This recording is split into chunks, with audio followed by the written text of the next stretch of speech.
आज की पहली और बड़ी खबर की बात करें तो चाईबासा में बच्चे समेत 4 लोगों की टांगी से काट डाला। ये है वजह। चाईबासा से 30 किलोमीटर दूर हाट गम्हरिया के केंद्र पोसी टोला मुई कोलरो में शुक्रवार रात एक ही ओनमो खंडाइत समेत उनके परिवार के 4 लोगों की कुल्हाड़ी से काटकर हत्या कर दी गई। मृतकों में एक 4 साल का बच्चा भी है। हत्या के पीछे जमीन विवाद की बात सामने आ रही है। इस मामले में 4 लोगों को हिरासत में लिया गया है। इनसे पूछताछ में कई महत्वपूर्ण सुराग भी हाथ लगे हैं। फॉरेंसिक टीम ने भी सैंपल लिए हैं। अगली बड़ी खबर की बात करें तो सिविल सर्जन ने कहा सभी कुष्ठ रोगियों का बनेगा आधार कार्ड। जिला कुष्ठ निवारण विभाग ने महात्मा गांधी जयंती समारोह का आयोजन किया। कार्यक्रम में मुख्य अतिथि सिविल सर्जन डॉक्टर ए.के. लाल ने कहा कि जल्द ही सभी कुष्ठ आश्रमों में शिविर लगाकर आधार कार्ड बनाया जाएगा। यह समस्या लगातार आ रही है कि इसके निदान के लिए वरीय प्रशासनिक अधिकारियों से बात की जाएगी। अगली बड़ी खबर की बात करें तो नदी के तेज धार में पानी लेने गए 7 बच्चे बहे, 2 की मौत। झारखंड के गिरिडीह जिले के गांवा प्रखंड के अलग अलग पंचायतों में नदी में बहने से मासूम बच्ची समेत 2 लोगों की मौत हो गई, जबकि बच्चा समेत 6 को ग्रामीणों ने जिंदा बचा लिया। लगातार हो रही मूसलाधार बारिश की वजह से झारखंड में नदियां उफान पर है। नदियों के जलस्तर में बेतहाशा वृद्धि हुई है, जो खतरे की घंटी है। लेकिन यह गांवा थाना क्षेत्र के इतने पिछड़े इलाके हैं जहाँ पर ग्रामीणों को पीने के पानी व नहाने और कपड़े धोने के लिए नदी जाना पड़ता है। इसी क्रम में सभी लोग हादसे का शिकार हुए। अगली बड़ी खबर की बात करें तो झारखंड में शराब लदी कार बाइक में जोरदार टक्कर, 1 की मौत, 2 घायल, धू धू कर चल गई बाइक। झारखंड के गिरिडीह जमुआ मुख्य मार्ग के पंचवा थाना क्षेत्र अंतर्गत नावाडी के समीप रविवार की सुबह पुलिस का फर्जी बोर्ड लगी महिंद्रा एक्सयूवी कार और एक बाइक के बीच जोरदार टक्कर हो गई। टक्कर इतनी भयावह थी कि बाइक पर सवार एक युवक की घटना स्थल पर ही मौत हो गई, जबकि बाइक पर सवार 2 अन्य युवक गंभीर रूप से घायल हो गए। इस दौरान बाइक धू धू कर जल गई। घटना रविवार की सुबह करीब 7 बजे की है। अगली बड़ी खबर की बात करें तो झारखंड में अनोखी शादी, अपने बच्चों की मौजूदगी में एक युवक ने 2 युवतियों से किया विवाह। झारखंड के लोहरदगा जिले में संजीत उराव नामक एक युवक ने 2 युवतियों के साथ विवाह किया। इस दौरान उनके बच्चे भी मौजूद थे। आपको बता दें कि इस युवक का 2 युवतियों से पिछले कई वर्षों से प्रेम प्रसंग चल रहा था और उनके बच्चे भी थे। कई बार विवाद भी हुआ, मामला थाना तक पहुँचा और आखिर रविवार को इन दोनों युवतियों के साथ युवक की शादी करा दी गयी। विवाह समारोह में दोनों के बच्चे भी मौजूद थे। अगली बड़ी खबर की बात करें तो बिना हेलमेट पीछे बैठने वालों ने दिया 1 करोड़ जुर्माना। पुलिस ने 6 महीने में यातायात नियमों का उल्लंघन करने में 2,06,58,000 रुपए वसूले हैं। ताजुब की बात यह है कि इसमें 1 करोड़ रुपए हेलमेट जांच में उन लोगों ने दिए हैं जो पीछे की सीट पर बिना हेलमेट यात्रा कर रहे थे। अप्रैल से लेकर सितम्बर तक ट्रैफिक पुलिस ने शहर के विभिन्न क्षेत्रों में यातायात नियमों का उल्लंघन करने वालों के खिलाफ जाँच अभियान चलाया। अभियान का मकसद संक्रमण के विस्तार को रोकने के साथ ही लोगों को हेलमेट जाँच से संबंधित नियमों से अवगत कराना था। अगली बड़ी खबर की बात करें तो कांके में बनाई जाएगी मेडिको सिटी, मिलेगी बेहतर इलाज की सुविधा। रांची के कांके स्थित रिनपास में मेडिको सिटी बनाई जाएगी। इससे जुड़ा प्रस्ताव मुख्यमंत्री हेमंत सोरेन को जल्द भेजा जाएगा। इसका निर्माण 100 एकड़ जमीन पर होगा। शनिवार को स्वास्थ्य विभाग के अपर मुख्य सचिव अरुण कुमार सिंह ने इसकी जानकारी दी। इस दौरान उन्होंने कहा कि अभी अधिकतर मरीज इलाज के लिए चेन्नई, हैदराबाद जगहों पर जाते हैं। मेडिको सिटी बनने से राज्य में ही लोगों को सुपर स्पेशलिटी सुविधाएं मिलेगी और इलाज के लिए बाहर नहीं जाना पड़ेगा।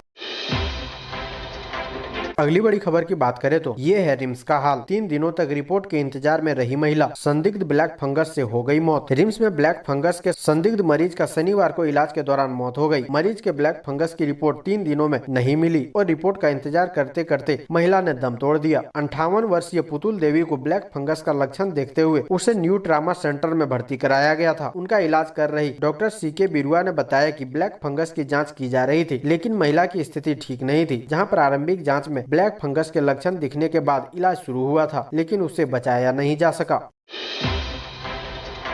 अगली बड़ी खबर की बात करें तो धनबाद से 187 किलोमीटर दूर जगन्नाथपुर में भूकंप, 10 किलोमीटर नीचे डोली धरती, जानमाल का नुकसान नहीं। झारखंड और आसाम में रविवार को भूकंप के झटके महसूस किए गए। झारखंड के सिंहभूम जिले में 4.1 तीव्रता के झटके महसूस किए गए। झारखंड के संथाल परगना में भी झटके महसूस किए गए, जबकि असम के तेजपुर में रिएक्टर पैमाने पर 3.8 की तीव्रता का भूकंप आया। तेजपुर में 2:40 और सिंहभूम में 2:22 पर धरती कांपी। यह जानकारी नेशनल सेंटर फॉर सिस्मोलॉजी ने ट्वीट कर दी है।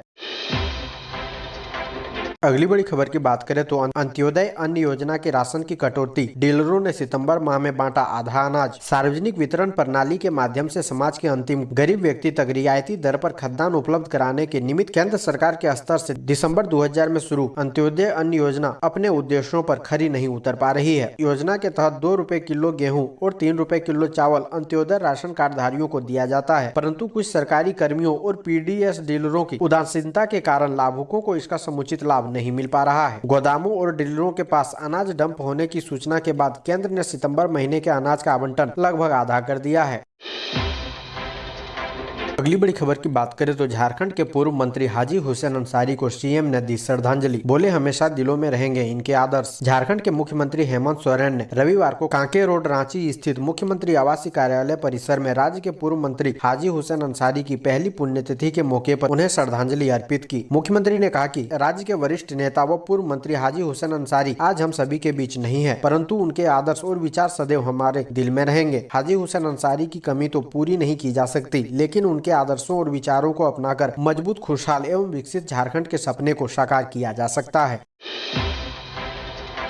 अगली बड़ी खबर की बात करें तो 4G का है जमाना, जेलों में अब भी लगा है 2G जैमर। जेलों में बंद गैंगस्टर फोन से चला रहे गैंग। रांची के बिरसा मुंडा केंद्रीय कारा सहित सभी 28 जेल जैमर फ्री हो गए हैं। इससे जेल से ही व्हाट्सएप कॉल कर अपराधी अपना गैंग चला रहे हैं और बाहर अपराध को अंजाम दे रहे हैं। इससे पुलिस को अपराध नियंत्रण में कठिनाइयों का सामना करना पड़ रहा है। राज्य के कुल 28 जेलों में से 17 जेलों में 2G जैमर 2008 में लगाए गए थे, जबकि गिरिडीह, देवघर, गोड्डा, मधुपुर, साहिबगंज, राजमहल, पाकुड़, बोकारो और घाटशिला सहित 11 जिलों में कोई जैमर ही नहीं है। अगली बड़ी खबर की बात करें तो झारखंड के सरकारी स्कूलों के शिक्षक बिना लोकेशन बताए नहीं बना सकेंगे हाजिरी। बिना लोकेशन बताए अब सरकारी स्कूलों के शिक्षकों की हाजिरी नहीं बन सकेगी। झारखंड शिक्षा परियोजना द्वारा इसके लिए ई विद्या वाहिनी सॉफ्टवेयर में आवश्यक बदलाव किया गया है। इसके तहत शिक्षकों को अपनी उपस्थिति दर्ज कराने के लिए लोकेशन बताना अनिवार्य कर दिया गया है। इसके लिए विद्यालयों को टैब उपलब्ध कराया गया है। झारखंड के सरकारी स्कूलों के शिक्षक अब बिना अपना लोकेशन बताए हाजिरी नहीं बना सकेंगे। अगली बड़ी खबर की बात करें तो 1 दशक का टूटा रिकॉर्ड। रांची और जमशेदपुर से ज्यादा बारिश। सितंबर में हुए 40 घंटे की लगातार बारिश में जहां धनबाद ने 26 सालों का रिकॉर्ड तोड़ दिया, वहीं मानसून सीजन में भी लगभग 10 साल का रिकॉर्ड ध्वस्त कर दिया। धनबाद में रांची, जमशेदपुर, हजारीबाग, पलामू समेत कई जिलों की तुलना में ज्यादा बारिश हुई है। इस साल धनबाद में 1356.8 मिलीमीटर बारिश का रिकॉर्ड दर्ज किया गया, जो 2013 से 2021 के बीच सबसे अधिक है। इस बीच तेजी से मौसम बदलने लगा है। अगली बड़ी खबर की बात करें तो शिक्षा में सुधार के लिए सरकार के कदम। एक कैंपस और आसपास के स्कूलों का होगा विलय। राज्य के सरकारी स्कूलों का एक बार फिर से विलय होगा। वैसे अलग अलग स्कूल जो एक ही कैंपस में चल रहे हैं उन्हें मिलाकर एक स्कूल किया जाएगा। वहीं वैसे स्कूल जो अगल बगल स्थित है उन्हें भी एक स्कूल में बदला जाएगा। स्कूली शिक्षा और साक्षरता विभाग इसकी तैयारी कर रहा है। शिक्षा विभाग ने सभी जिलों से इसकी रिपोर्ट तलब की है। माध्यमिक शिक्षा निदेशक हर्ष मंगला ने सभी जिला शिक्षा पदाधिकारी को पत्र लिखकर जानकारी मांगी है। अगली बड़ी खबर की बात करें तो आयुष्मान से जुड़ेंगे झारखंड के 3 लाख नए परिवार। रांची में बनेगी मेडिको सिटी। झारखंड में आयुष्मान योजना से जल्द ही 3 लाख नए परिवार को जोड़ा जाएगा। यह जानकारी स्वास्थ्य अपर मुख्य सचिव अरुण कुमार सिंह ने शनिवार को association of plastic surgeon of India Bihar and Jharkhand chapter की ओर से आयोजित कार्यक्रम बेजस्पीकोन में दी। वे इस कार्यक्रम को बतौर मुख्य अतिथि संबोधित कर रहे थे। उन्होंने बताया कि फिलहाल राज्य के 57 लाख परिवारों को इस योजना का लाभ मिल रहा है। इसके अलावा हम लोग एक प्रोजेक्ट की भी तैयारी कर रहे हैं, जिसमें जिन बीमारियों का इलाज आयुष्मान के तहत नहीं हो पा रहा है उन्हें भी इसमें शामिल किया जाएगा। अगली बड़ी खबर की बात करें तो नमाज के लिए जामताड़ा में बंद हुआ स्कूल। भाजपा के बोल, विद्यालय में लागू हो रही विधानसभा की व्यवस्था। डीएससी ने जारी किया नोटिस। जुम्मा की नमाज पढ़ने के लिए शुक्रवार को जामताड़ा जिला में करमाटांड़ प्रखंड के बिराजपुर उच्च विद्यालय में तालाबंदी किए जाने के मामले ने शनिवार को तूल पकड़ लिया। इस पर सियासी बहस भी शुरू हो गई। प्रशासन और पुलिस के अधिकारियों तक यह बात गई। इसके बाद जिला शिक्षा पदाधिकारी अभय शंकर ने विद्यालय प्रबंधन समिति को नोटिस भेजी है। नोटिस में पूछा गया है कि आखिर यह कार्रवाई किस आधार पर की गई। इस मुद्दे को लेकर भाजपा ने हमला बोला है। कहा है कि झारखंड विधानसभा की तरह विद्यालयों में नमाज की व्यवस्था न हो। मालूम हो कि झारखंड विधानसभा में नमाज के लिए विधानसभा अध्यक्ष रविंद्रनाथ महतो ने कमरे का आवंटन किया है। इस मुद्दे को लेकर खूब राजनीति हुई। जामताड़ा झारखंड विधानसभा अध्यक्ष का गृह जिला है। अगली बड़ी खबर की बात करें तो नशे में धुत जवान ने एएसआई को पीटा, फाड़ डाली वर्दी, दोनों में जमकर मारपीट। झारखंड के धनबाद में दो पुलिस वाले आपस में भिड़ गए। इस दौरान दोनों में जमकर मारपीट हुई। नशे के धुत जवान ने एएसआई की वर्दी फाड़ डाली और मोबाइल भी तोड़ दिया। बाद में आरोपी जवान को हिरासत में लेकर थाने लाया गया, तब जाकर मामला शांत हुआ। इस मारपीट में धनबाद थाने का एएसआई घायल हो गया। दो पुलिस कर्मियों के बीच मारपीट होता देख मौके पर लोगों की भीड़ जुट गई। मारपीट धनबाद थाना के एएसआई अशोक मंडल और ट्रैफिक जवान के बीच हो रही थी। स्थानीय लोगों ने बताया कि आरोपी ट्रैफिक जवान शराब के नशे में धुत था। ट्रैफिक जवान वहां से गुजर रहा था। किसी बात को लेकर एएसआई अशोक मंडल से उसकी कहासुनी हो गई, जिसके बाद दोनों पुलिस कर्मियों के बीच जमकर मारपीट हुई। सूचना मिलते ही सदर थाने के पुलिस मौके पर पहुंची और आरोपी ट्रैफिक जवान को हिरासत में लेकर थाने ले गई, तब जाकर मामला शांत हुआ। अगली बड़ी खबर की बात करें तो गुमला के 81 तालाब व बांध का अस्तित्व खतरे में, मत्स्य पालकों को हो रही परेशानी, नहीं ले रहा कोई सूद। झारखंड के गुमला जिला में 81 ऐसे सरकारी तालाब व बांध है जिसका अस्तित्व खत्म होने के कगार पर है। इन 81 तालाब व बांध को बचाने के लिए 2017 में ही मत्स्य विभाग गुमला द्वारा सरकार को पत्र लिखा गया था, लेकिन उस पर पहल नहीं हुई। नतीजा अब धीरे धीरे 81 तालाब व बांध नक्शे से ही गायब हो रहे हैं। इन 81 तालाब व बांधों में से कई का तो अतिक्रमण कर लिया गया है या फिर विभागीय उदासीनता के कारण जीर्णोद्धार नहीं होने से सभी तालाब व बांध मिट्टी से भर गया और तालाब झाड़ियों का रूप ले लिया है।